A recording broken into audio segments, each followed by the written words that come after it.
me chamo Fátima Ramalho, estou aqui hoje a convite da nossa amiga Marilene Araújo, né, para poder gravar para o canal dela e contar um pouquinho da minha história.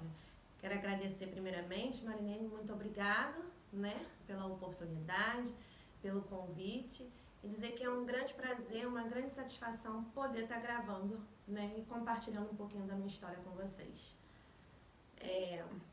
Peço desculpas já, eu estou muito resfriada, então eu estou me sentindo um pouco cansada para estar falando, a minha voz está muito fanhosa, estou congestionada, então possa ser que algumas interrupções eu possa fazer, né, durante o vídeo. Então, como eu falei, eu sou uma pessoa com deficiência visual, né, hoje eu não enxergo nada. Eu nasci numa família humilde, onde meu pai era rodoviário, minha mãe, ela cuidava da casa, nós éramos 4 filhos, eu a caçula, e cuidava dos filhos também, né? A minha mãe teve rubéola na gravidez, né, quando eu estava sendo gerada, e eu nasci com a deficiência visual, com glaucoma, aos 3 meses, só que meus olhos eram limpos, e a minha mãe demorou um pouquinho a perceber. Ela percebeu quando eu estava com 3 meses. Quer dizer, na verdade não demorou muito, né? E aí eu passei por uma série de cirurgias, tratamento, né? Meus pais se esforçavam bastante, né? Eles pagavam médico particular para poder fazer todo o meu acompanhamento. E eu consegui manter a visão, né? Glaucoma naquela época não tinha o avanço hoje, como tem dentro da medicina. Eu consegui manter a visão mais ou menos ali até uns 14 anos. Estudei na escola do ensino regular, com muitas dificuldades já, porque a minha visão ela tinha uma perda gradativa, eu ia perdendo aos poucos. Tinha dificuldade já no final para copiar do quadro, né? Eu usava a fileira do meio quando eu tinha que copiar a parte central do quadro e as fileiras do lado esquerdo e do lado direito, né, quando eu teria que copiar as laterais do quadro. Quando eu não tinha que levantar, né, e aí enquanto criança já sofria aquele bullying, abaixa a cabeça, sai da frente, 4 olhos, galo cego, essas coisas, né. Mas eu gostava muito de estudar e eu ia superando, tentando, né, superar aqueles traumas ali. Só que assim, o meu rendimento começou a ficar muito baixo, porque naquela época não se falava como se fala hoje em dia na inclusão, né, que as crianças têm o direito de estudar, o direito de ter material adaptado, né. No meu caso, naquela época, bastava ampliar que eu conseguiria acompanhar a turma, que eu ainda tinha visão.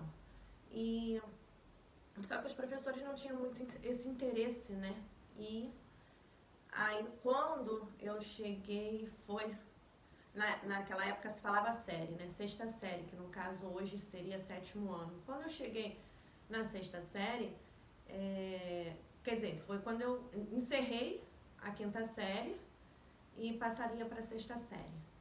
Aí eu cheguei, comuniquei a minha mãe, né? Foi todo um preparo psicológico, porque estudar para mim era tudo. E eu tinha que falar para minha mãe que eu não poderia mais estudar, porque afinal eu já estava com rendimento muito baixo, notas ruins nas provas, porque eu não conseguia ler mais as provas. E aí eu fui falar com a minha mãe. Foi uma choradeira, eu chorava para um lado, minha mãe chorava para o outro, aquela confusão toda, né? E eu permaneci 2 anos em casa. Foi uma grande tortura, porque eu via os meus irmãos indo para a escola, se arrumando, botando uniforme, pegando mochila, e aquilo para mim era uma grande tortura. Até que minha mãe descobriu o Instituto Benjamin Constant, né? Uma escola para cegos, fica na Urca, e eu fui para lá. Minha mãe me matriculou, eu tive que ser interna, porque eu moro na Baixada Fluminense, em Nova Iguaçu, muito distante, e minha mãe não tinha condições para me levar, a viagem também era muito longa, muito cansativa, e eu ficava interna a semana toda na escola. Sou muito grata ao Instituto Benjamin Constant, afinal eu passei a me aceitar, a me respeitar, né, enquanto pessoa, brigar pelo meu espaço, que eu tenho direito. Aprendi a ter autonomia, independência, aprendi o braille, que faço uso dele até hoje, sou professora, né? de Braille, então eu tenho muito a agradecer.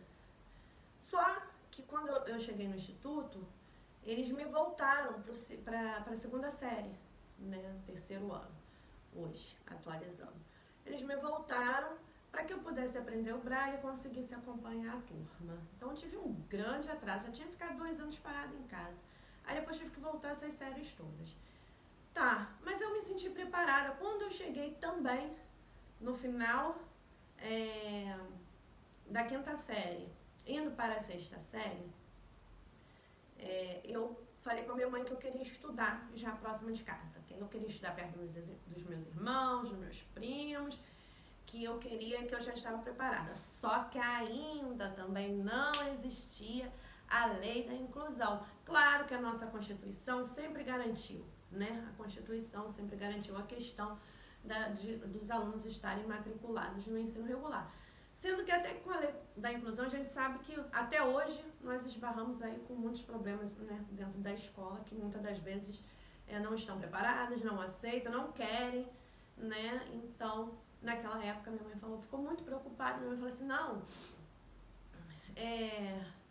você pode sofrer muito preconceito, você vai acabar desistindo, porque a preocupação dela era que eu sofresse realmente esses preconceitos e que eu acabasse desistindo, né? Me desestimulando. Pô, eu já estava dentro do Benjamin Constant, onde ela teria certeza que eu me formaria. Então, muito justa a preocupação dela. Mas eu, teimosa, fui e me matriculei, pedi ajuda de um primo e me matriculei na escola. Fui estudar. Foi maravilhoso. Foi assim... é que eu tenho que ser rápida aqui, senão eu ia narrar algumas situações. Fui assim, inclusa perfeitamente. Passei a sair, me diverti, fiz grandes amizades. A escola teve uma preparação para me receber. Isso naquela época, quando ainda não se falava em inclusão, né? E a diretora teve todo o cuidado de vendar os alunos, fazer com que eles experimentassem também a situação do não enxergar, para que não pudessem me cobrar aquilo que talvez eu não tivesse dentro do meu alcance. Foi ótimo, foi um espetáculo. E aí, eu tinha também prometido porque eu fiz grandes amigos, né, no Instituto Benjamin Constant, e eu tinha prometido que eu voltaria para me formar com eles, né, no 9º ano. E assim eu fiz, né, que aí seria o meu último ano dentro do Benjamin como interna. Fiz lá, me formei, né, no 9º ano, com ensino fundamental, junto com os meus amigos, que afinal, nada mais justo, porque foi lá que eu tinha aprendido. Mas eu queria experimentar aquela questão do mundo aqui fora também. Tá, aí veio uma grande saga, porque eu queria me formar em professora. Pô, mas eu moro em Nova Iguaçu e naquela época, tentavam me convencer de todas as formas que eu não poderia ser professora pelo fato de ser cega. E eu, né, argumentava, não, mas eu tive vários professores que não enxergavam no Benjamin. Ah, mas lá é outra realidade, aqui a gente não tem nenhuma adaptação, aqui nós não temos escola preparada. Mas não precisa de preparo. Eu argumentava, até que por fim, uma das diretoras, né, pegou e falou assim, não, claro que ela pode. Afinal, ela tem até postura de professora. Aí chegou perto de mim, me deu um abraço e falou assim, a vaga é sua, eu já te vejo, professora. E ali eu fiz. Os 2 primeiros anos, maravilhosos também. Surreal, aquela coisa assim, de uma inclusão perfeita. Só que nesse período, né, eu conheci o meu marido. Na verdade, a gente se encontrou porque a gente já tinha namorado, até na época quando eu ainda enxergava, e depois passei por todo um processo. Por isso que eu estou resumindo bastante a história, né, para poder ter tempo aqui no canal. Então, quando eu ainda enxergava, eu conheci ele, cheguei a namorar, e depois eu fiquei 6 anos afastada dele. Foi nesse período que eu perdi a visão. Aí a gente se reencontrou e ficamos juntos. Eu fiquei grávida e aí, né, eu parei. Eu interrompi os meus estudos, que eu estava fazendo formação de professor, e eu interrompi para ficar o 1º ano com a minha filha em casa, até que ela fizesse 1 ano e eu desse assistência para ela, e depois eu voltei. Só que quando eu voltei, a minha turma já tinha se formado. né? E eu entrei em uma outra turma. E aí foi quando eu experimentei, né, a questão gosto amargo do preconceito, que realmente a turma não me aceitou. E assim, foi um ano muito difícil. Logo assim, na primeira semana, quando eu pedia para me ajudar a copiar do quadro, a colega respondeu que ela não era obrigada a emprestar os olhos dela para mim e que não era para eu me vitimizar. Claro que não, eu não estava me vitimizando, eu estava simplesmente pedindo que ela lesse o que estava no quadro para que eu pudesse fazer minhas anotações em braille. E ali, sabe, foi assim, um grande baque quando ela falou não, ela virou para trás e falou assim, não sou obrigada, não sou obrigada a emprestar meus olhos para você e tal. Aí eu baixei a cabeça na mochila, em cima da mesa, e ali eu solucei chorando, né? Falei, meu Deus, como é que vai ser? Porque eles não me ajudavam nem na questão da orientação de me falar qual a mesa que estaria vazia para eu poder sentar, né? E uma colega que estava atrás, assistiu tudo, tocou no meu ombro e falou, você está chorando? Eu falei, não. Ela está sim, eu também estou chorando junto com você, eu assisti tudo. E aí ela foi até a frente na sala e pediu a palavra para que a turma prestasse atenção nela. Narrou o acontecido que ela presenciou e ela falou, poxa gente, pelo contrário, nós estamos nos formando em professores, a gente tem que agradecer a presença da Fátima dentro da sala de aula, porque afinal, amanhã nós teremos alunos como a Fátima, então nós temos a oportunidade de aprender com ela. Nossa, ela quase foi escorraçada na sala. Porque tudo aquilo que eu não queria ouvir, ela também ouviu junto comigo, né? Que eles não eram obrigados a serem solidários, que ninguém tem que se preparar para aceitar ninguém, porque aceita ou não aceita, e que ninguém tinha que gostar do que era feio, porque o que é feio não era atrativo, sabe? Eu e ela descemos as escadas assim, totalmente desconsoladas ali, né? Como ouvir tudo isso de uma turma? Porque a gente não estava ouvindo de 2, de 3, era de uma turma, né? E aí, e que se formariam em professores. Aí eu fui até a direção e pedi que esta diretora, quando me deu a vaga, né? Que falou até que na época eram 4 diretores nessa escola, aliás, até hoje, são 4 diretores nessa escola. E eu pedi que ela me trocasse de turma, porque eu não aguentaria. Ali, sabe, eu ouvi uma coisa que eu trouxe pra vida. Ela virou pra mim e falou assim, Fátima, você não está vendo, mas eu também estou com os olhos cheios de lágrimas, porque eu gosto muito de você. E eu te vejo capaz. Eu te vejo dando aula aqui nessa escola. Esse é o meu sonho. Só que eu sou diretora, eu poderia te trocar de turma, mas eu não vou te trocar, porque eu quero que você aprenda a sobreviver. Porque o que você viveu até hoje foi um mar de rosas. E você sabe que para uma pessoa com deficiência, né, isso é surreal. O mundo é cruel, o mercado de trabalho é cruel, o mundo que te espera lá fora é exatamente esse. E a escola, eu sei que vai ser muito ruim, mas eu vou estar do seu lado, de mãos dadas contigo, juntinha. E eu quero só que você aprenda a sobreviver nesse mundo, porque eu vou estar aqui para te levantar quantas vezes for necessário. Naquele momento, eu era jovem e eu não aceitei aquelas palavras. Eu falei, não quero, ou eu mudo de sala ou eu saio da escola. E ela, então tá bom, Fátima, saia da escola, tchau. Eu vim embora, né, porque eu sabia que ela realmente tinha carinho por mim. E eu vim embora, falei, ela vai me chamar, porque ela vai me trocar de turma.